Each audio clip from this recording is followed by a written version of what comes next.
السلام علیکم ورحمۃ اللہ وبرکاتہ۔ الحمد للہ رب العالمین، الصلاۃ والسلام علی سیدنا المرسلین وعلی آلہ وصحبہ اجمعین، اما بعد۔ تمام قسم کی تعریف، حمد و ثنا، کبریائی، بڑائی، بزرگی اللہ رب العزت کے لیے لائق و زیبا ہے۔ درود و سلام انبیاء کرام پر، خصوصاً نبی مکرم رحمۃ للعالمین امام الانبیاء محمد صلی اللہ علیہ وسلم پر۔ رب اشرح لی صدری ویسر لی امری واحلل عقدۃ من لسانی یفقهوا قولی، رب زدنی علما ربی زدنی علما، اللہم فقہنا فی الدین، اللہم فقہنا فی الدین۔ آج میں تلاوت نہیں کروں گی، صرف ترجمہ تفاسیر ہی کروں گی، ٹھیک ہے۔ اب دیکھیں گے ہم آیت نمبر 188 اور 189 دونوں ایک ساتھ دیکھیں گے۔ بسم اللہ الرحمن الرحیم۔ اس کا ترجمہ کچھ اس طرح سے ہے: ان لوگوں کو ہرگز خیال نہ کر جو ان کاموں پر خوش ہوتے ہیں جو انہوں نے کیے، اور پسند کرتے ہیں کہ ان کی تعریف ان کاموں پر کی جائے جو انہوں نے نہیں کیے، پس تو انہیں عذاب سے بچ نکلنے میں کامیاب ہرگز خیال نہ کر، اور ان کے لیے دردناک عذاب ہے، اور اللہ ہی کے لیے آسمان اور زمین کی بادشاہی ہے، اور اللہ ہر چیز پر پوری طرح قادر ہے۔ یہ تعریف سننے کے جو خواہش مند ہوتے ہیں نا، اس کے بارے میں اس آیت میں ذکر ہے۔ ایک تو تعریف، کچھ کام کرتے ہیں تو جلدی سے وہ لوگ اپنی تعریف سننے کے خواہش مند بن جاتے، یا پھر کبھی کبھی ایسے بھی تعریف سننے کے خواہش مند ہوتے جو کہ وہ کام انہوں نے نہیں کیا ہے، یعنی جھوٹی تعریف، ٹھیک ہے۔ اسی آیت میں یہ بات سمجھائی جا رہی ہے۔ اب ہم دیکھیں گے اس کو حدیثوں کے ذریعے، قرآن کی دلیلوں کے ذریعے سے اس آیت کو ہم سمجھنے کی انشاءاللہ کوشش کریں گے۔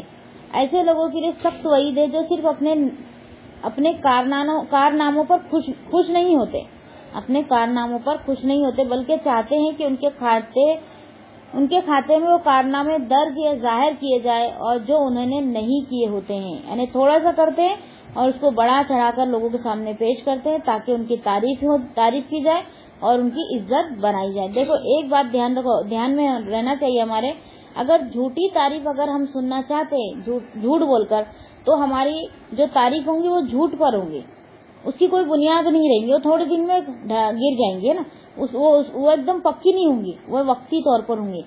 جب تک لوگوں کو پتہ نہیں ہوگا، جب تک تعریف کرتے جائیں گے، جہاں پول کھل گئی ہمیشہ کے لیے ہماری عزت جو ڈھا دی جائیں گی۔ تو اس لیے جھوٹی تعریفیں کبھی خواہش مند نہیں ہونا۔ اور ویسے بھی اگر ہم نے کوئی دین کا کام کیے، کوئی اچھا کام کیے، تو ہم کس کے لیے کرتے ہیں؟ اللہ رب العزت کے لیے۔ تو ہم یہی سوچنا چاہیے ہم کو کہ اللہ ہمارا راضی ہو گیا، بس ختم، ہم کو اب کسی سے کچھ تعریف کی ضرورت نہیں ہے۔ یہ بیماری جیسے عہد رسالت کے بعض لوگوں میں تھی، اسی طرح آج بھی جائے پسند قسم کے لوگوں اور پروپوگنڈے کے ذریعے سے بننے والے لیڈروں میں عام ہے۔ آج بھی یہ جو بیماری ہے انسان کے اندر پائی جاتی ہے۔ اب ہے حدیث ہے، سیدنا ابو سعید خدری رضی اللہ تعالیٰ عنہ بیان کرتے ہیں کہ رسول اللہ صلی اللہ علیہ وسلم کے عہد میں جب کبھی رسول اللہ صلی اللہ علیہ وسلم جنگ کے لیے تشریف لے جاتے تو بعض منافقین آپ کے ساتھ نہ جاتے، اور آپ کے جانے کے بعد اپنے گھروں میں بیٹھ رہنے سے وہ بہت خوش ہوا کرتے تھے۔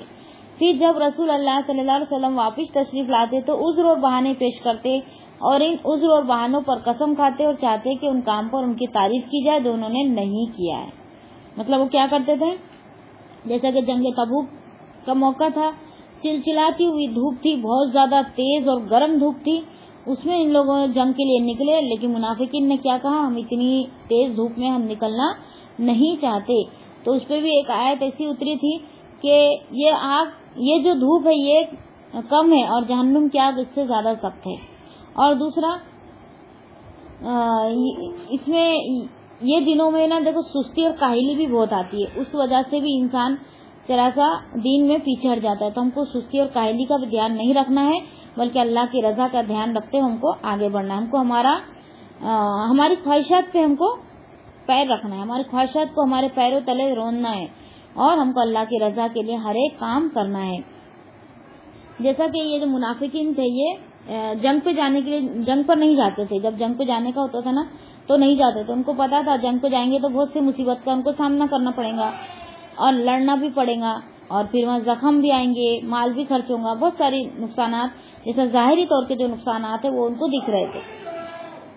تو وہ ان لوگ کیا کرتے تھے؟ نہیں جاتے تھے نبی صلی اللہ علیہ وسلم کے ساتھ۔ پھر نبی صلی اللہ علیہ وسلم جب جنگ سے واپس آتے تھے نا تو ان سے کیا کہتے تھے کہ ہم کو تو ہم آنے ہی والے تھے پر ہم کو یہ کام آ گیا، نہیں تو ہم تو کبھی ایسا نہیں کرتے، ہم تو فلاں ہے، ہم تو دل سے ہمارا بہت ہم کو دکھ ہو رہا کہ ہم نہیں آئے آپ کے ساتھ فلاں، اور بہت سارے ایسے بہانے نکال کر بتاتے کہ انسان کو یقین آ جائے. جس کو غیب کا علم نہیں ہوتا اس کو تو یقین آ ہی جائے گا، اور اس پر قسمیں بھی کھاتے. اب نبی صلی اللہ علیہ وسلم اس کو ان لوگوں کو معاف کر دیتے، اور وہ کیا سوچتے، ہم آنا چاہتے تھے لیکن نہیں آئے، اس پر یہ تعریف سننا چاہتے تھے کہ ہم بھی تمہارے ساتھ ہیں، ہم بھی جنگ لڑنا چاہتے تھے لیکن فلاں چیز کی وجہ سے ہم نہیں آ سکے. اس پر وہ تعریف سننا چاہتے تھے. جو کام انہوں نے نہیں کیا اس پر وہ تعریف کے منتظر تھے. تو اللہ تعالیٰ نے یہ آیات نازل فرمائی جو کہ ہم نے ابھی پڑھ چکے ہیں. جیسا کہ اس کی ترجمہ ہے، ان لوگوں کو ہرگز خیال نہ کر کے جو ان کے کاموں پر خوش ہوتے ہیں جو انہوں نے کیے ہیں اور پسند کرتے ہیں، اور ان کی تعریف ان کاموں پر کی جائے جو انہوں نے نہیں کی ہے. یہ آیت اللہ تعالیٰ نے نازل کر بیٹا پڑھا تھا. پھر آگے ہے، مگر حکم یہ اہل کتاب اور سب مسلمانوں کے لیے کہ جو بھی خوش آمد پسند ہوگا اور اس قسم کا ذہن رکھے گا، اس کے لیے وہ وعید ہے جو اس آیت میں مذکور ہے. کس کے لیے وعید ہے؟ جو اپنی تعریف کرنے کو پسند کرتا ہے اور چاہتا ہے کہ میری تعریف ہو، یعنی وہ دین کا بھی کام کرتا ہے تو اس کا اجر وہ دنیا میں مانگ لیتا ہے. تو ایسے لوگوں کے لیے اللہ تعالیٰ نے اس آیت میں وعید سنائی ہے. اور مروان نے اپنے دربان سے کہا کہ اے رافع ابن عباس کے پاس جاؤ اور ان سے یہ دریافت کرو کہ اگر ہر شخص کو اس وجہ سے عذاب دیا جائے گا کہ وہ اپنے کام پر خوش ہوتا ہے اور جو اس نے نہیں کیا وہ چاہتا ہے کہ اس پر اس کی تعریف کی جائے، تو پھر کیا ہم سب کو عذاب دیا جائے گا. یہ آیت ہو گئی تھی کیا آپ لوگوں کی یاد آ رہا ہے کیا؟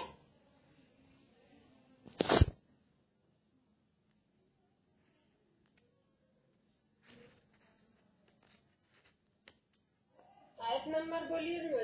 آیت نمبر 188 اور 189.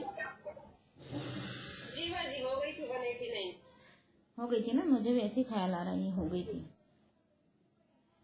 اب اس کو کر لیتی ہوں میں کنٹینیو.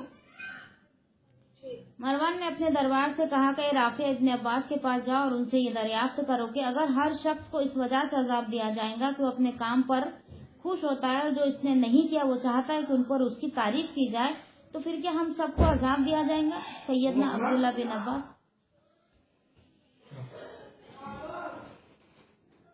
عبداللہ بن عباس رضی اللہ تعالیٰ نے فرمایا کہ شاید سے تمہارا مسلمانوں کا کیا تعلق، یہ تو اہل کتاب کے بارے میں نازل ہوئی تھی.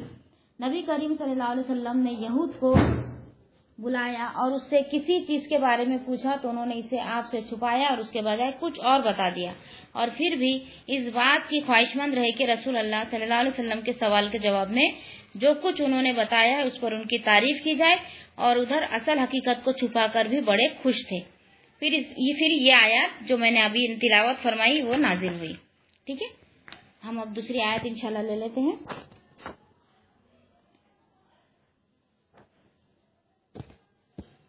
آیت نمبر 190. بسم اللہ الرحمن الرحیم کا ترجمہ ہے، بے شک آسمان اور زمین کے پیدا کرنے اور رات اور دن کے بدلنے میں عقل والوں کے لیے یقیناً بہت سی نشانیاں ہیں. دیکھو اللہ تعالیٰ نے دن اور رات کو بھی ایک نشانی بنا کر بھیجا گیا ہے. اب ہم خود سوچے کہ ہم اس دن اور رات میں کتنی ہم غور و فکر کر لیتے ہیں جو ہمارے سامنے بار بار آتے رہتے ہیں. تو یعنی جو لوگ زمین و آسمان کی تخلیق اور کائنات کے دوسرے چیزوں پر غور کرتے ہیں انہیں کائنات کے خالق اور اس کے اصل فرما روا کی معرفت حاصل ہو جاتی ہے. معرفت یعنی اللہ کی پہچان حاصل ہو جاتی ہے کہ یہ چیز اور کوئی بنا ہی نہیں سکتا اللہ کے علاوہ. جب انسان کو اللہ کی پہچان ہو جاتی ہے نا تو وہ صحیح دین پر آ جاتا ہے. اللہ کی پہچان ہی سب سے بڑی چیز ہے. دین میں 3 چیزوں پر ہم کو دھیان رکھنا ہے. ایک اللہ کی پہچان، دوسرا نبی صلی اللہ علیہ وسلم کی پہچان، تیسری اسلام کی پہچان. یہ 3 چیزوں پہ ہم کو فوکس کرنا ہے. اسی پر ہمارا دین جو ہے مکمل ہے. اور وہ سمجھ جاتے ہیں کہ اتنی طویل اور عریض کائنات کی یہ لگام بندھا نظام، یہ جس میں ذرا خلل واقع نہیں ہوتا، یعنی کبھی ایسا نہیں ہوا کہ دن ہی دن ہوا ہے اور کبھی ایسا نہیں ہوا کہ رات ہی رات آئی ہے. دونوں بھی ایک دوسرے کے ساتھ برابر آتے جاتے رہتے ہیں. کبھی بھی اس میں کمی بیسی بھی نہیں ہوتی. وقت کے حساب سے، چاند کے حساب سے اللہ تعالیٰ نے چاند کو اپنا ایک